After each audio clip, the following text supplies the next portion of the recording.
everybody. Good idea, Daryl. Daryl told me to embrace the Irish, and so I figure I'm just going to make my hellos as outlandish as possible, and then try some different languages. You know, I don't know, Asian, Russian. Hola, todos amigos. Hispanic. All right, I'll have to work on that.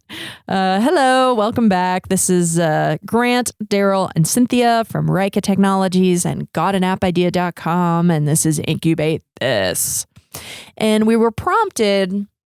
There's some things that have been going on in the news, and we've also been asked some questions about this by some of our entrepreneurs. And we wanted to take some time and talk about, when do you hire employees and when should you use contractors? And what are, what's the difference between these things? What are the benefits and the challenges of each? And the reason that we kind of decided this might be the time, there's this law that just got passed in California. And the way that they phrase it is something like the gig economy or something like that. Uber driver. I think it was targeted at like Uber and Lyft drivers. Yeah, but the goal of this thing, I think it had to do with, they were trying to make sure that enough people were getting covered by insurance who maybe weren't before or something.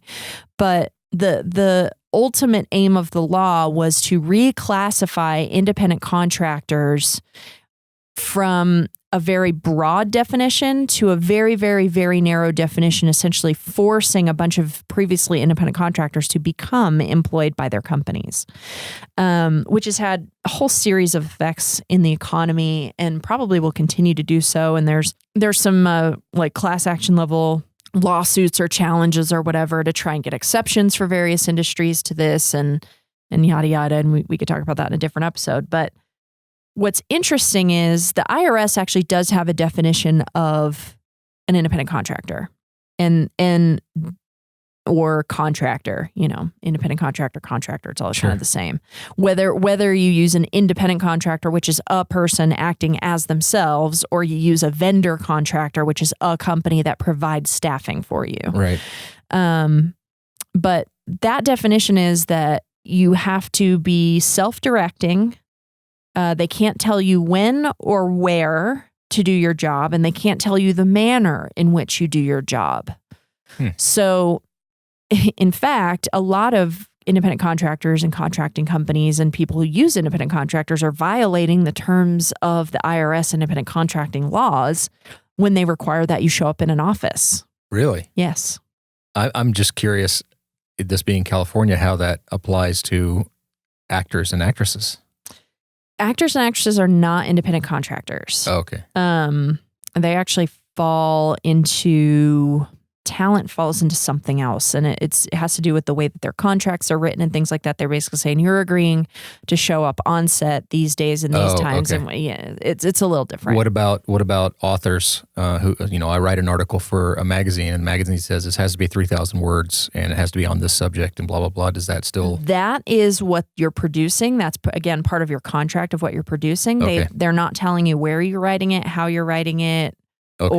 Or if it's in longhand versus on your computer versus on a typewriter, whatever. Okay. As long as they aren't dictating how you complete the work, you can still be classified as an independent contractor. This does seem to focus a little more back to the Uber and Lyft drivers, where they're saying ostensibly, they're not really telling you where you can work. You're telling them where you will work. Yeah, I think Uber and Lyft are fighting this because they have real employees and they don't consider drivers employees. It totally messes up their already broken revenue model. And so I think they're looking at it as this becomes really expensive and there's no way we can ever make up for the differences. Like, you've just taken out all of our economies, right? Yeah. That really don't exist anyway. So that makes me, I know this is a little bit of a diversion, but that makes me wonder if the onus behind this law wasn't maybe the taxi companies who got fed up with trying to compete with Uber and Lyft. The onus was literally the state of California was being overrun in their public health care system by people who couldn't afford to be on their exchanges. Okay. And trying to force companies who have been wrongly classifying independent, employees as independent contractors to avoid paying for things like healthcare benefits and things like that, to force them to put these people into group policies. Yeah.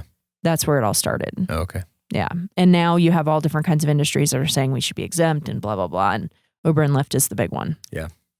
So that's kind of like what the difference is. An employee is literally someone who works for you. They work under your rules. You have more control. You provide their computer or car or whatever. You provide all the tools with which they perform their jobs, and you can absolutely say how they do it, when they do it, in what manner they do it. You have a lot more recourse in a lot of ways, but there's also a lot more hoops, right? Like if you let somebody go, they can file for unemployment, and that comes out of your company if that happens. So it's an interesting conversation to have, because when should you be hiring employees? When are contractors good enough? And if you're an entrepreneur or just starting a startup or even a mature company, how do you know which one's right? You're looking at me as if I have the answer. I don't know. And I'm looking back. I know, tell us I don't have the answer. Read my face, Cynthia. Well, we've been exploring hiring some full-time people, so hiring actual employees into Raika. Yeah. We have used contractors in the past. And I would say the biggest benefit with contractors is that when you use a contractor, there's like work they're producing usually for an hourly rate or an agreed upon wage. And so you're able to better quantify your expenses if you know what work is coming up. Mm-hmm. Now, you could contrast that by saying with an employee, you're always paying them the same every month or every 2 weeks or whatever your pay periods are. So it's easier to project what you need from a budgetary standpoint. Whereas if you all of a sudden have this huge influx of work and you hadn't planned on having to hire a contractor, but now you really need to. But then the flip side of that is usually if there's an influx of a bunch of work and you have to hire a contractor, usually that means there's definitely money to pay them. Right. So for me, I think this comes down to, do you have consistent, reliable cash flow? And do you have policies and procedures in place that it's really important are followed to the letter of the law and you need control over that? Because those really seem to be the things that are the two big differences. I'm just thinking of a company that you and I both worked at in the past, and I'll name them because they don't exist anymore, but Effective UI. Yeah. I worked there before you did. Did you get the invite on Facebook for the alumni reunion? No, and here's why.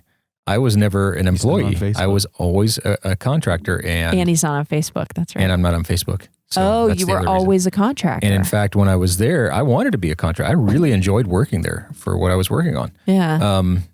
But I was told at the time anyway, it was really, really hard to get hired on as a full-time employee there. And I'm guessing part of that was because they don't want you coming to the party. They didn't want me coming to their Facebook party. Little did they know.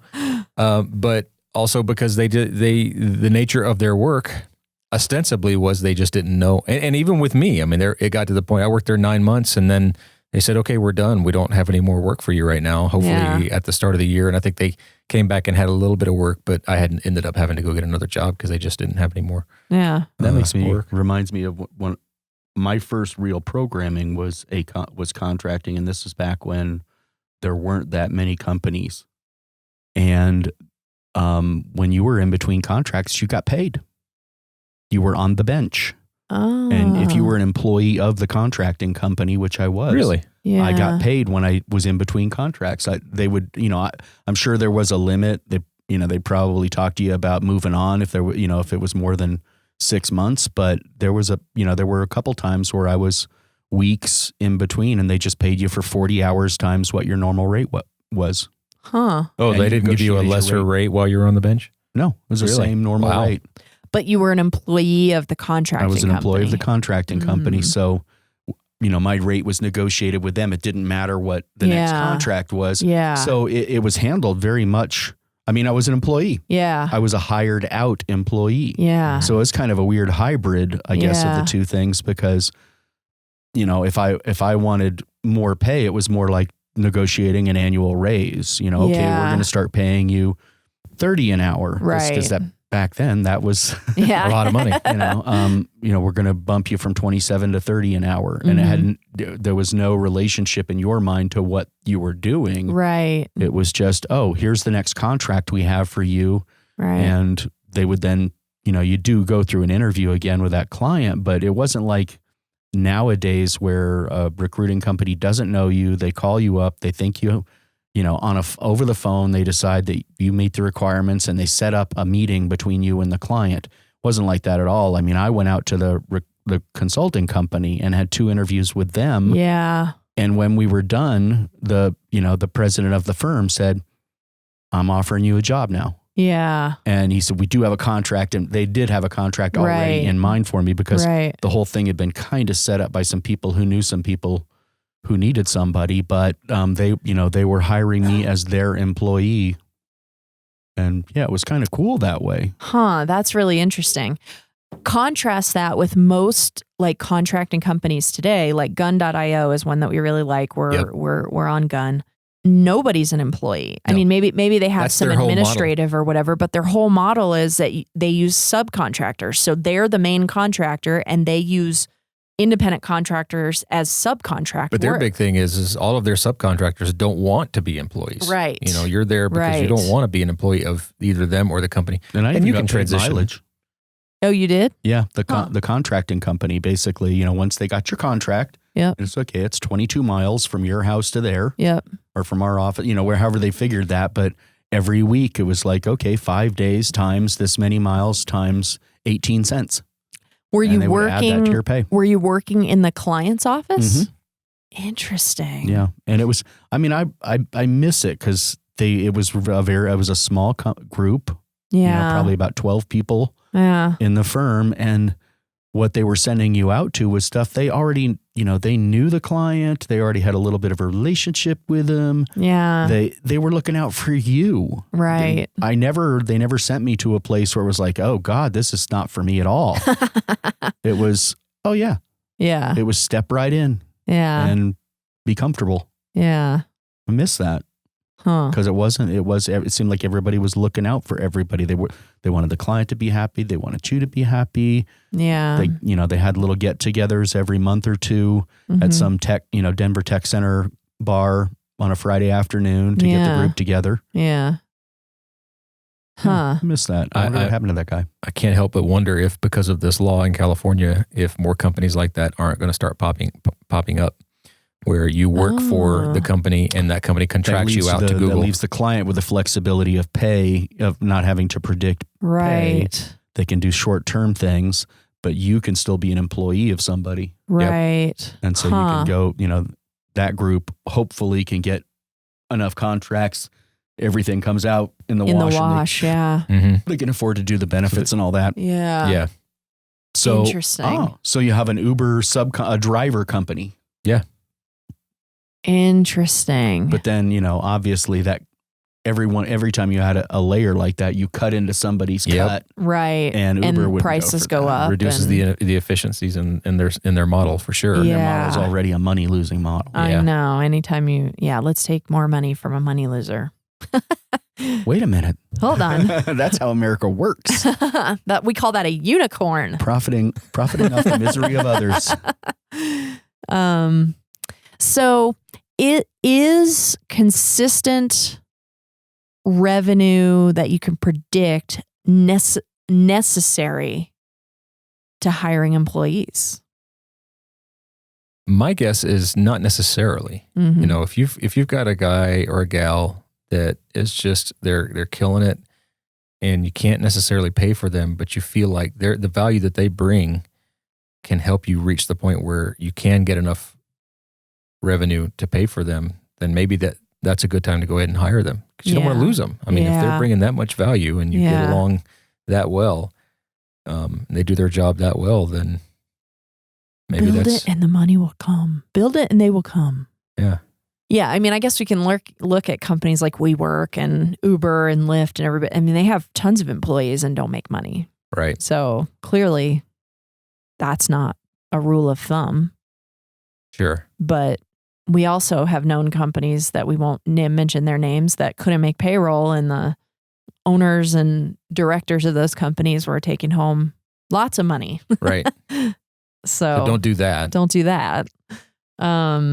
It's an interesting query.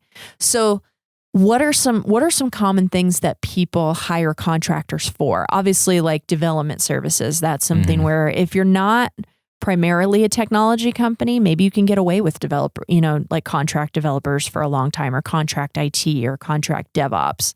When I was growing up, contractor meant a guy that came and worked on your house, built your house. Yeah, and it still does. A general contractor is that. What about customer service? A lot of companies hire like either contracting companies or companies that provide these types of services.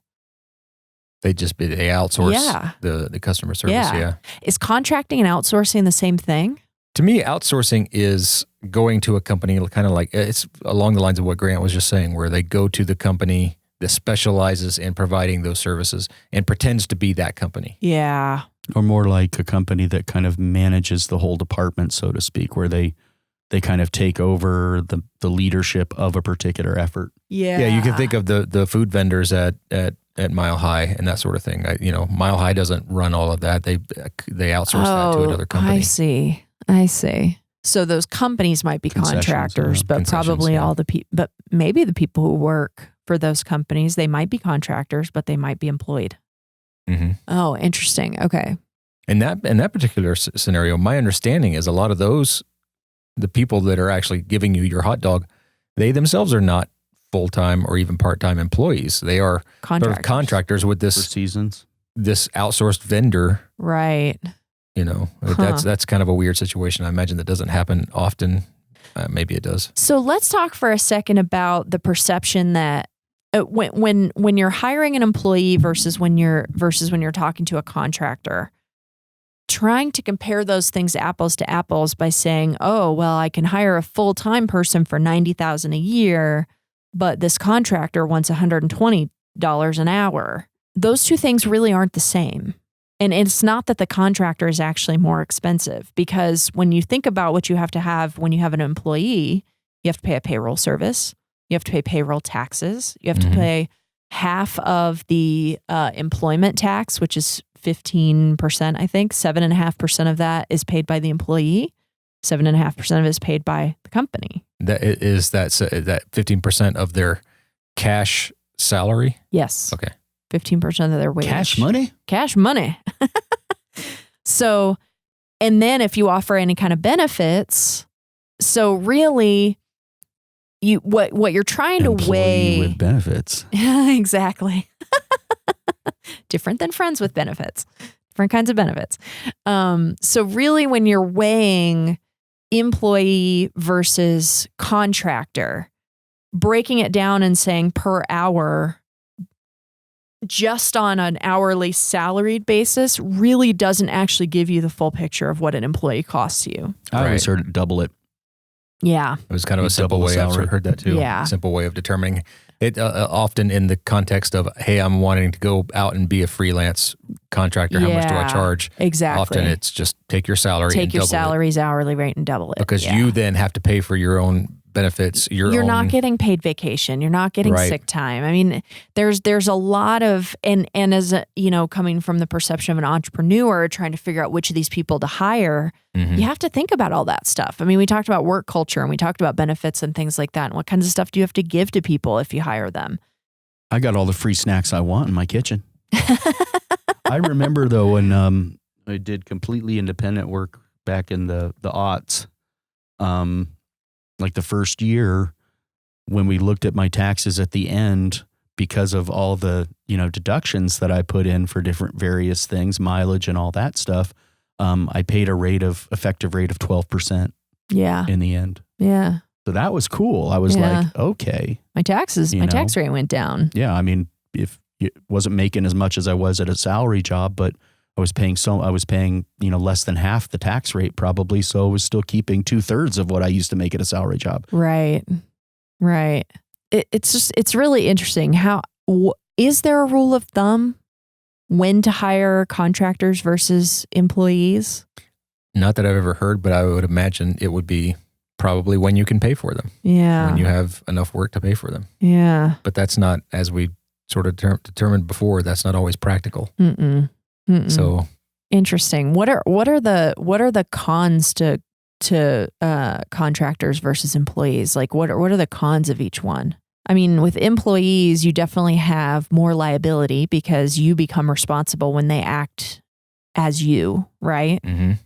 Whereas an independent contractor, there's always some contract you can point to that says, here's, still your company becomes liable in a lot of ways, and especially the way a lot of independent contractor agreements are written. Well, I think, to me, one of the significant things is what Mr. Ali said at our job once about an offshoring team we were using, and he said they don't have any skin in the game. Yeah. They don't care about the long-term success of the company or even the long-term viability. We were in software, and if you're writing a system that you're going to use as a flagship product for the next 6, 7, 8, 10 years, then you want it built well. Well, if you're hiring these guys who are going to be around for the first year to build it and they're walking away, they don't care. Yeah. They don't have the same stake about, and their metrics are different. Right. That was something that we specifically ran into was, they got paid for issues being closed and for tasks being completed. And it didn't matter if code was duplicated or, there were edge cases that failed or, it's like, I got the task done, move on. Right. And so, even their people complained to me that we're conflicted here because we want to do a better job, but we're paid to just get stuff done. Right.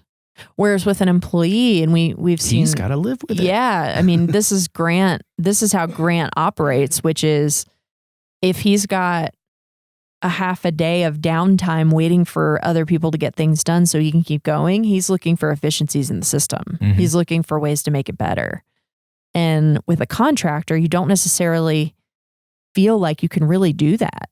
I worked at one job where there were, let's say 5 or 6 major subsystems being run, and there were teams for each of these systems. But they had an on-call process where you would go on call for a week for all the systems. And the next week, somebody else would go on call for all the systems. And what did that mean? Well, if it was an error in my system, I could fix it. If it wasn't, I always pretty much had to call somebody from another team in the middle of the night. And there were just 2 of us on my team. And I was kind of surprised he agreed with this, but I went to management and I said, we want to be on call permanently for our system. Because that's our incentive to make this.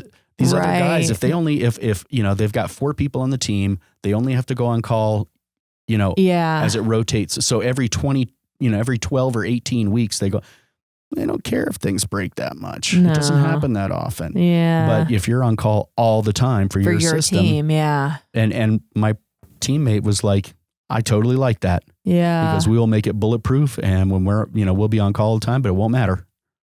But management didn't like that. They thought it was a cross-training tool. And I'm like, you don't get trained being on call for something like that. No. You go put a Band-Aid on the problem as best you can and then go back to sleep. Yeah, put a Band-Aid on it and then hand it to the guy whose problem it is. Mm-hmm. Yeah. And we were like, if you make teams be on call for their product, they've got big incentive to get that thing bulletproof. Yeah. We've got a client who has built a product, and she used a company or a couple of independent contractors or something who are from Russia. And her original thing was built 5 or 6 years ago now. Mm-hmm. And you can tell by just what you were saying earlier, Grant, about how the quality and the pride of ownership just isn't there. And it's definitely showing wear and tear because she hasn't put money into continuing to forward the technology. There's been no one along. Maintaining this, and code does sort of it atrophies. Yeah. Well, it really because does. It's not, especially when you're talking about an app, because the bits wear down. Yeah. Because the operating system, how often does Apple put out operating system updates? Every year. All the time. Yeah. Yeah, like all the time. Oh, yeah. Like just point updates, bug releases, fixes, sure, whatever. all the time. And then if you Windows every 6 days. yeah, or in Grant's case, every day. Or when you look at, you've used an external library or something that 6 years ago was all the rage and everybody was using it. And then a year later it fell out of favor. And then a year after that, they don't maintain it anymore. Which in her case is a lot. There is a lot of libraries that they used that just don't, you can look on GitHub and see the last time anybody touched any of this code was 4 years ago. Yeah. And it's using libraries that Apple has, low-level libraries that Apple has been saying this is deprecated. Yeah. And, I had to tell her there's going to come a point if you don't fix this and you're going to know a few months ahead of time. Right. But that's the most notice you're going to go. And then, they're going to release iOS 14 and suddenly your app is just going to stop working. Or like a bunch of the apps that I used to have on my phone before iOS 12 came out, next iOS 12 came out, I went to open those apps and they said, this doesn't run on your phone anymore. Yeah. And, side note here, sidebar, Apple notified everybody almost 2 years ago, over 2 years ago, 18 months to 2 years ago, they were deprecating 32-bit support. Yeah. In macOS Catalina, the one that's out now. Yeah. And yet you still have small companies like Adobe, mom and pop shops who haven't updated. How do you not? I don't understand it. Yeah, I don't get it either. But this kind of goes back to our point, right? Where you have it's so it seems like if you are a company and because we know technology and that's our entrepreneurs are all usually working in some sort of non-technical space, but developing technology that helps build the idea that they have in that non-technical space. You can't have an app company or a technology company that doesn't have an invested technologist. Right. Whether, for us, the reason that our incubator clients get so much out of us, even though technically we're contractors, and there's a limit to our term and whatever with people for the most part, we're invested in the company. Right. We don't make money unless they make money. So it's only in our best interest to make sure that if there's a gap or a hole or something that needs to get filled, we're doing that. Right. Well, I mean, you could have a contractor relationship with the people doing the work, tax-wise and legal-wise, but you got to be putting time into it. Yeah, exactly. That's the guy that you use for so much that you've got almost an employee relationship in terms of how much they care and how involved they are. Yeah. And you just have to look at the amount of time that you're paying for their hourly rate and could you save money and would they be willing to come on full time, In this discussion, I mean, if you take out the cost of employees, the comparing costs, I'd rather have an employee. Yeah. Because there's just more. Yeah. I just feel like they care more. Well, they do care more. And if you need them to pitch in and do something else, it's not like, oh, we have to negotiate a whole nother. It's like, hey, I know that you are the executive assistant and the executive office manager and you answer phones and you handle meetings and all that kind of stuff. Cynthia seriously needs somebody to go let her dogs out. Can you just run to her house and do that? She's saying that, but that scenario actually happened. It did. So when I was the one letting her dogs out. I hired Daryl and Grant. We had, at this company we used to work for, we had a huge security breach. Half of our servers and our client sites had gotten hacked. We were in the process of shutting everything down. And I looked at the clock and realized that I had completely missed the time I was supposed to leave to go home and let my dogs out because I crate my dogs during the day. And I looked at Daryl and I was like, between the two of us, it's probably going to be less obvious if you leave right now because but I had to go pick my kids up from school anyway. And you also had to get your kids from school. And so I was like, would you be willing to? And I was like, I know this is weird and you can say no. And he was like, yeah, no, it's totally fine. But that's the kind of thing that you can't do that with a contractor. Right. The contractor's at best going to go, yes, I'm doubling my rate for going to let your dogs out. Your bulldogs who don't know me, who are very sweet bulldogs, by the way. They were very sweet bulldogs. I wonder if there's a middle ground here, though. And I feel like this doesn't get used very often, and I'm curious why, which is set up a retainer system with your contractor. So you're paying him or her a lower rate or whatever, $1,500 a month. I don't know. And it's kind of a use it or lose it, but they're there when you need them.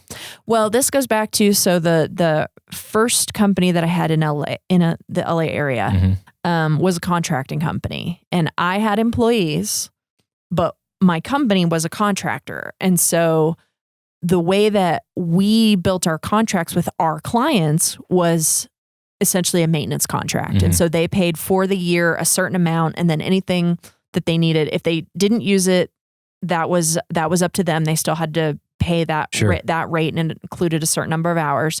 And then if they went over that number of hours in a month, then they had a lower hourly rate for the work that they needed done, because they had the maintenance relationship with us. And so that helped us make sure that we always had the money we needed to hit payroll every month. But also, if our employees had to go above and beyond for a client or something like that, usually that would be outside the scope, and then we were getting extra money, and so it all worked out. And your clients also had that sort of peace of mind to know that they could call you at any time, and you were there. And if it fell into whatever bucket they had, negotiated their contract with us, it wasn't going to cost them anything extra. Right. That they also had a planned expense. It kind of makes me think of, there was a client. So the same company that we used to work for, we had a client that's a big client in the entertainment industry, and they had paid a huge lump sum like 10 years before to have this product built for them. And then they were paying like $400 a month or whatever for the company to host it for them. And it included no maintenance of the product. There weren't changes being made. And like we were saying earlier, that code started to atrophy. When we went to them and said, hey, we're going to change our model where you're not buying the code anymore. You're actually licensing, a SaaS platform from us, but your fees go from $400 a month in hosting to $5,000 a month for the platform and all of its features. She actually was like, yes, that's amazing, because she's been trying to figure out a way to get an extra $200,000 or $300,000 into her budget for years to fix this platform that she's so heavily reliant on. But it's real easy for her to give me $60,000 a year and let me worry about it. Oh, do you see what I'm saying? Yeah, and so for us, like going to her with that, it was like, wow, we're taking her from $600 a month to more than 10x. Right. And for her, it's a lot easier for her to put $60,000 a year into her budget. In fact, she already has it, than it was for her to go find $300,000 to fix her software problem. Yeah. So it's especially when you're dealing with big companies and corporations like that, there's some manipulation of like budgets and funds that make this all of this goes to why you have to understand the problem you're solving, who you're solving it for. Does your solution resonate, and how do you price it? How do you make money? Yeah. You have to understand all that stuff from the very beginning. Otherwise, you end up in a world where you never make money and people aren't getting value, or both, or one of those things is true, and it's just not sustainable, That was an interesting scenario too, because I remember you saying there was another client who at first didn't get it, and they said something about, do you mean that all of the features that I request, I'll be paying for, and your other clients will be getting it? And you were like, yeah, but the same will be happening to you. They're going to be requesting features that we will build that you will automatically get. Yeah. For no extra charge. Yeah. And they were like, there was this light bulb moment. Yeah. You know how right now you call us and we put together a proposal and it's $50,000 or $75,000 in order to give you that thing you wanted? That won't happen anymore. Yeah. Oh. Light bulb. Light bulb. All right. So in the decision to hire an employee versus a contractor, this really comes down to how mission critical is this function to your business? How much is it going to cost you one way or the other, making sure that you aren't just looking at an hourly rate, but the total cost of something. And if there's somebody that's really good at something that you need somebody to be really good at, you should give up your own salary if it means it makes your company better. And I don't think a lot of people do that. We have one of our guys, who's one of our entrepreneurs who we talk about all the time, William at PupTech. He does that all the time. He is constantly like self-sacrificing to make sure that the people who are on his team who do an amazing job moving him forward, to make sure that they're taken care of first. He is, and that's another reason why he'll win. He Yep. really will. He really will. So that's what we think about that. All right. So this has been another episode of Incubate This with Grant Parks, Daryl Brogdon, and Cynthia Deloria from Raika Technologies and GotAnAppIdea.com. And we will see you guys next time. That's what she said.